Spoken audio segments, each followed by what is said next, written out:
As we begin this series on joy in the letter of Paul to the Philippians, it seemed good to me that we should probably begin with a definition of joy.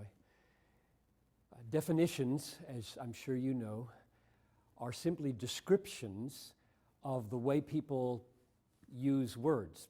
Words don't have intrinsic definitions. They're given definitions by the way people use them. So groups and societies use words and individuals use words. So when I say I want to define joy for you before we dig into how it's used in Philippians, I have to ask, well, whose joy am I talking about, or what usage am I talking about? And so very clearly I mean joy as the Apostle Paul uses it in his letters, and particularly in the book of Philippians. So I'm not just asking about the meaning of joy in general. I'm talking about Christian joy as Paul, the apostle, uses it. So let me give you my definition and then take it apart one piece at a time.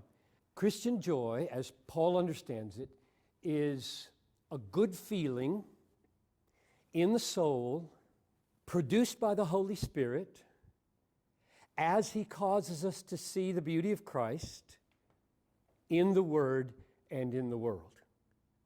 So let's take those one at a time. Christian joy is a good feeling. And by that I mean it's not an idea, it's not a conviction, it's not a persuasion, it's not a decision. It's a feeling, or I use the words interchangeably here, an emotion. And one of the marks of the difference between an idea and an emotion or feeling is that you don't have immediate control over your feelings or your emotions. You can't snap your finger or decide to feel something. So for example, if you're camping, I'm going to go camping in a few weeks, and it's the middle of the night and you wake up and there's this gigantic silhouette of a bear outside your tent, Grizzly Bear. He seems hungry, maybe he's wounded. You don't say, no, let me think about this. There's bears are big, bears are dangerous. Conclusion, I should feel fear here, so I will now decide to be afraid. Emotions don't work like that. Thinking works like that, but emotions don't. It happens to you, which means that the Bible is filled with commands that we do things that are immediately outside our control to do. Commands to rejoice, commands to fear, commands to be grateful, commands to be tender-hearted. One of the reasons I'm the kind of Christian I am with the theology that I have is that I know as I read the Bible, it requires of me things that I cannot immediately, by a decision, produce. I'm fallen, I'm sinful, and yet I know I should be having those emotions in this moment where the Bible expects me to have them, and therefore I know myself guilty. And so this is huge. St. Augustine said, Father, command what you will and grant what you command. And so he knew that there were emotions toward God commanded of him he couldn't make happen just like that. And so he said, oh God, if you're going to command me these things, grant that you would give them when you command them. So the first part of this definition is it is a good feeling. Second part, it is in the soul. And by that I'm drawing attention to the fact that it's not in the body. The soul, the immaterial part of my personhood, experiences joy. And the body may have effects of that. I may get butterflies in the stomach. I may have a brightness to my step with joy. My eyelids may flutter. There may be tears of joy rolling down my face. But none of those effects in the body are joy. They are distinct. The body is chemicals and muscle and nerve and made up of electrons and atoms and molecules, And when those things move, that's not a moral event. So the body doesn't have right and wrong. A movement of my arm back and forth has no moral significance until I tell it by my will or my emotion to punch somebody, and then it becomes bad.